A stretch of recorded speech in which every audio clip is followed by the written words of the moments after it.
আসসালামু আলাইকুম রহমতুল্লাহি আবরকাতু। বরাবরের মতো আবার একটি নতুন ভিডিও দেখার জন্য আপনাদের সবাইকে ওয়েলকাম জানাচ্ছি। তো আজকের ব্লগে আমি আপনাদের সাথে শেয়ার করব আমি এতটা দিন কেন ভিডিও দিইনি। তো দেখতেই পাচ্ছেন, আসলে বলতে পারবো না কার বদনজর লেগেছে। আমি তো অনলাইন প্ল্যাটফর্মে বলেন বা কোথাও সেভাবে কোনো কিছু শো অফও করি না, কোনো কিছু সেভাবে শেয়ারও করি না। যতটুকু প্রয়োজন ততটুকুই শেয়ার করি, এর বেশি কিন্তু করি না। তো বলতে পারবো না উপর আল্লাহর ইচ্ছা, আর আল্লাহ নাকি সবকিছু মানে দুঃখ দিয়ে কষ্ট দিয়ে ধৈর্য পরীক্ষা নেয়। তো সবকিছু আল্লাহর উপরে ছেড়ে দিলাম। তো যাই হোক, এতদিন ভিডিও না দেওয়ার মূল কারণ ছিল হচ্ছে আমার ঘরের মধ্যে মানে প্রবলেম লেগে আছে, বুঝতে পারছি না কি হয়েছে। তো প্রথমত আমার ছেলের হাত ভেঙে গেছে, সেটাও শেয়ার করব, দেখতে পাবেন। মানে একটার পর একটা একটার পর একটা বিপদ লেগে আছে। আর এখানে আমার ঘরের যিনি গার্ডিয়ান, মানে হচ্ছে আমার হাজব্যান্ডের কথাই বলছি। তো একজন ঘরের গার্জিয়ানের মধ্যে সেটা যদি গৃহিণী হয়, মানে মেয়ে মানুষ হয়, তাহলে কিন্তু তাও মোটামুটি ঘরে থেকে সব কিছু হ্যান্ডেল করা যায়, আমরা মেয়েরা যদি অসুস্থ হই আর কি। বাট একজন পুরুষ মানুষ যদি অসুস্থ হয় তখন কিন্তু মানে সব দিক দিয়ে একদম তছনছ হয়ে যায়। আমার কাছে তো এটাই মনে হয়েছে, যেহেতু সেই সিচুয়েশনে আমি পড়েছি, সো সে কারণে বলছি আর কি। তো যাই হোক, হঠাৎ করে আমার হাজব্যান্ডের এমনটা কেন হলো সেটা একটু শেয়ার করি। তো আমরা কিন্তু দুপুর টাইমে ঘুমাই বা না ঘুমাই, বাট একটু রেস্টটা কিন্তু করেই থাকি।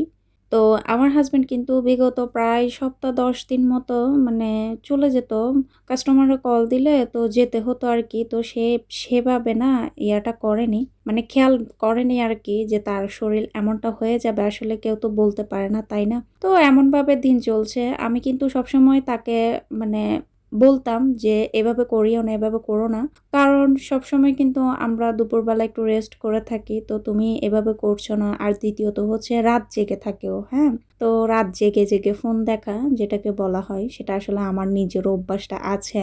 তো মূলত হচ্ছে লাইফস্টাইল, আমাদের আসলে লাইফস্টাইল সকলেরই আমি মনে করি সময় থাকতে চেঞ্জ করা উচিত। তা না হলে কিন্তু কখন কিরকম দুর্ঘটনা, কিরকম বিপদ হয়ে যায় সেটা কিন্তু আমরা কেউ বলতে পারি না। তো তেমনটা আর কি আমার আমার সাথে হয়েছে। এরপরে বৃষ্টি যখন হয়েছিল এখানে দুবাইতে, অনেক কিন্তু মানে বৃষ্টি হয়েছে, গুরুতর বৃষ্টি। তো সে বৃষ্টিতে কিন্তু একদিন আমার হাজব্যান্ডকে আমি বলেছিলাম যে কি, যেও না আজকে, কাজে যেও না, কাজে যেও না, শুধু শুধু বৃষ্টি পড়ছে, তোমার কাজটা হবেও না। আমি কিন্তু তাকে বারবার বলেছি, তো পরে দিয়ে সে শুনেনি। কে শুনে কার কথা? আর পুরুষ মানুষরা কেন জানি বউয়ের কথাকে একটু মূল্যায়ন কম করে, আমার কাছে তো এটাই মনে হয়। তো যাই হোক, তো এরপরে সে গেল, যাওয়ার পরে সেদিন সে ভিজলো পুরাটা দিন। দুপুর থেকে শুরু করে রাতের 10টার দিকে মেবি ঘরে এসেছে। তো আমাদের দোকানের ছেলেও ছিল, কাজের ছেলে আর কি। তো সেও গিয়েছে, একসাথেই ছিল, বাহিরে কাজ ছিল মেবি। তো একজনে যেহেতু করতে পারে না, অনেক সময় দুজন থেকে কিন্তু যেতে হয়, তো সে সুবাদে যাওয়া আর কি। যাওয়ার পরে আর কি রাত্রে হঠাৎ করে বাসায় আসলো। বাসায় আসার পরে তার গায়ে জ্বর উঠে গেছে। তো গায়ে জ্বর উঠেছে, মেডিসিন খেলে কিন্তু অনেক সময় কমে যায়। তো সেই দিন কিন্তু তার প্রেশারটা অনেক বেশি হাই হয়ে গেছে। যখন ব্লাড প্রেশার হাই হয়ে গেল, আমার বাসায় কিন্তু প্রেশারের মেশিন আছে, সো সবসময় মাপা হয় আর কি এরকম প্রবলেম হলে। তো পরে দিয়ে আর কি মেপে দেখলাম অনেক বেশি হাই। পরবর্তীতে মানে হঠাৎ দেখি তার ফুল বডিতে ভাইবেলার চলে আসছে, মানে কি বলা হয়, কাঁপুনি চলে আসছে। তো এমনভাবে কাঁপছিল, তার সাথে তার নিঃশ্বাসও বন্ধ হয়ে যাচ্ছিল। তার থেকে এমনটা মনে হয়েছে। তো আসলে আল্লাহর কাছে শুকরিয়া আদায় করি, এমন মানে গুরুতর কোনো কিছু হয়নি। বাট তবুও আল্লাহর কাছে বলবো যে এমন সিচুয়েশন যাতে কোনো শত্রুরও না করে। তো এরপরে আর কি সাথে সাথে হসপিটালাইজ করতে হয়েছে, মানে হসপিটালে নিয়ে দৌড় দিয়েছি। আমাদের দোকানের ছেলে ভাগ্যেস, তাকে গাড়ি চালানো শিখিয়েছে আমার হাজব্যান্ড, তো সে সুবাদে সে নিয়ে গেছে আর কি। তো কাছেই হসপিটাল ছিল। পরবর্তীতে ইমার্জেন্সিতে নিয়ে যাওয়ার পরে তারা মেডিসিন দিল, তারপর হচ্ছে ইঞ্জেকশন দিল, তারপর হচ্ছে ইসিজি করিয়েছে, হ্যান ত্যান আরো অনেক কিছু করেছে। তো আল্লাহর রহমতে কোনো কিছু পাইনি। বাট হঠাৎ করে এমন কেন হলো সেটা কিন্তু তারা বলতে পারছিল না। তো এভাবে করে করে কিন্তু টোটাল 5টা দিন আমার থেকে তাকে নিয়ে যেতে হয়েছে। প্রত্যেক দিন রাত হলে 11টা 12টার দিকে এমনটা হতো। তো এভাবে করে করে আর কি নিয়ে যেতে হয়েছে আর কি। 5 দিন নিয়ে গেছি। এরপরে কিন্তু এখানে যেহেতু কোনো ইয়া হচ্ছে না, আমরা যে হসপিটালে গিয়েছি এখানে হাত্তা হসপিটাল বলা হয় ইউএইতে।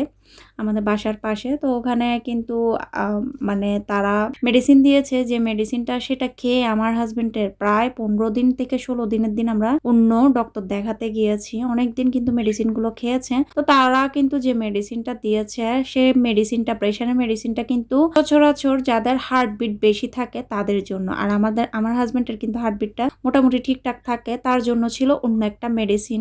তো সেই মেডিসিনটা যেটা খেয়েছে সেটাও খেতে খেতে মানে পাগলের মতো হয়ে গেছে। তার সাথে সাথে তো আমি নিজেও পাগল হয়ে যাবো এমন অবস্থা। আর আমার হাজবেন্ড এমন একটা মানুষ, খুবই পরিশ্রমী একটা মানুষ, সে ঘরে বসে থাকতে পারে না। তো সে যখন কাজে টাজে যেতে পারছিল না, একদম ঘরবন্দি হয়ে গেছে, তখন আর কথা আর কি বলবো, মানে সেটা আমি আর ভাবতেও চাচ্ছি না। তো যাই হোক, আমি কিন্তু এখানে হসপিটাল দেখিয়ে দিয়েছি, সেখানে যাওয়া হয়েছে। আর যেহেতু প্রবাসে আছি, তো বিদেশের মাটিতে কিন্তু বীমা করাটা খুবই জরুরি, অত্যন্ত জরুরি একটা কাজ। তো যারা ফ্যামিলি নিয়ে বিদেশে আছেন আমি বলবো অবশ্যই বীমাটা করবেন। আর শুধু ফ্যামিলি না, নিজের সেফটির জন্য কিন্তু বীমাটা করা অত্যন্ত জরুরি, কারণ এদেশে বীমা ছাড়া কোনো ট্রিটমেন্ট কিন্তু করাতে চায় না।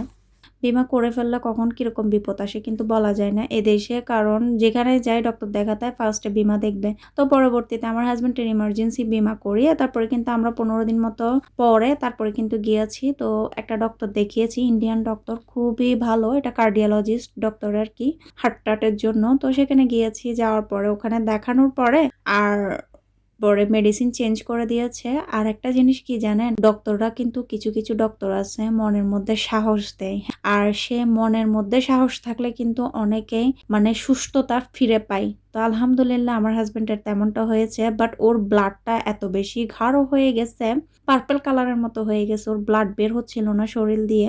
ইনশাল্লাহ কি বলবো, আমি আসলে বলতেই পারছি না, কথাগুলো বললেই মানে কেমন জানি আমার খারাপ লাগে এখনো। তো আমি তো অনেক বেশি ভয় পেয়েছি। তো তাকে কিন্তু মেডিসিন দিয়েছে, হয়তো বা আরো যদি এই প্রবলেমটা যদি না হতো, মানে এমন ফিভার জাতীয় কোনো কিছু যদি না হতো, এই অসুখটা যদি তার যদি না হতো, তাহলে কোনো না কোনো এক সময় হার্ট অ্যাটাকের ঝুঁকি থাকতো। তো আলহামদুলিল্লাহ আল্লাহ সারিয়েছে।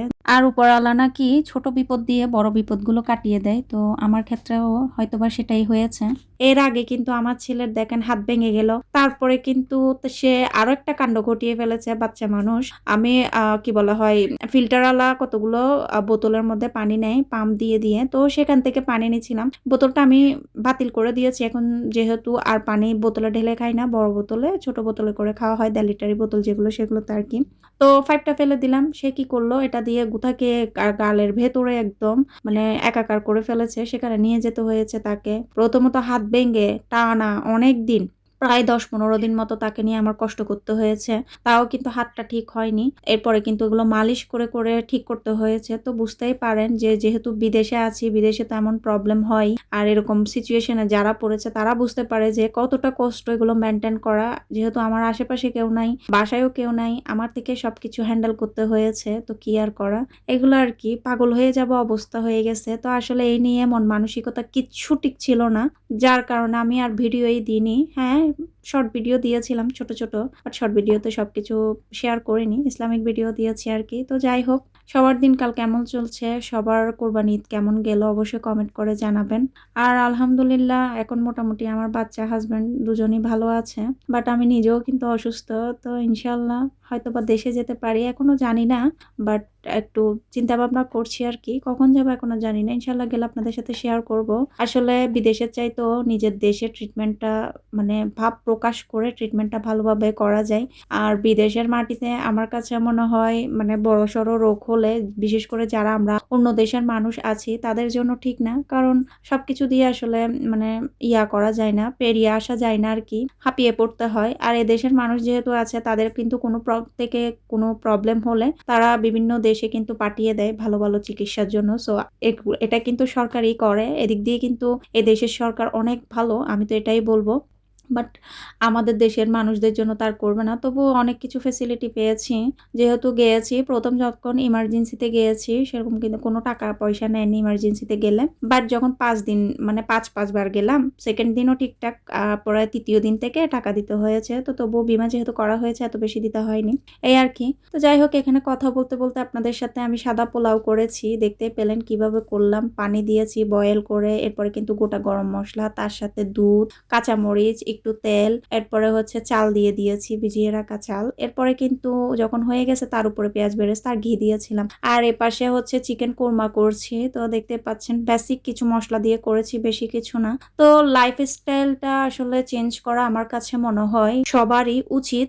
আলহামদুলিল্লাহ আমরা কিন্তু আমাদের নিজেদের লাইফস্টাইল একদম চেঞ্জ করে ফেলেছি বলতে গেলে। হাঁটাহাঁটি অবশ্যই প্রয়োজন, আমি এটাই মনে করি। দ্বিতীয়ত হচ্ছে অতিরিক্ত ওজন বাড়াবেন না, কম খেয়ে বেঁচে থাকা ভালো, বাট বেশি খেয়ে ওজন বাড়িয়ে বিভিন্ন রোগের সম্মুখীন না হওয়াটাই বেটার, আমার কাছে এটাই মনে হয়। আর দ্বিতীয়ত হচ্ছে খাবারের মধ্যে ঘি, কুকিং রান্নার রেগুলার যে তেলগুলো আছে সেগুলো কম ইউজ করার চেষ্টা করবেন। প্রয়োজনে অল্প স্বল্প সরিষার তেল, তার সাথে হচ্ছে অলিভ অয়েল, এগুলো দিয়ে খাওয়ার চেষ্টা করবেন। তো আমার এই রেসিপিগুলো কিন্তু ডায়েট করার আগ থেকে আর এখন আল্লাহর রহমতে আমরা সবাই ডায়েট করছি, আমি নিজেও করছি। আর মোটামুটি আমি কিন্তু এত বেশি মোটা না, বাট তবুও ডায়েট করছি আর কি, যাতে করে ভবিষ্যতে ফিউচারে প্রবলেম না হয়। আর আমার বাচ্চা কিন্তু একটা, ইনশাল্লাহ আর একটা নেওয়ার প্ল্যানিং আছে, বাট এখন না। যখনই নিই না কেন মানুষকে কিন্তু যখন রোগ ব্যাধি ধরে ফেলে তখন কিন্তু অনেক রকমের প্রবলেম হয়ে যায়। আর এখন তো মানে এখনকার যুগে সব দিক দিয়ে শুধু অসুস্থ আর অসুস্থ, বিভিন্ন রকমের অসুস্থতা ছড়িয়ে পড়েছে, যার কারণে নিজের সেফটিটা নিজেকেই করতে হয়। তো আমি তো এটাই বলবো,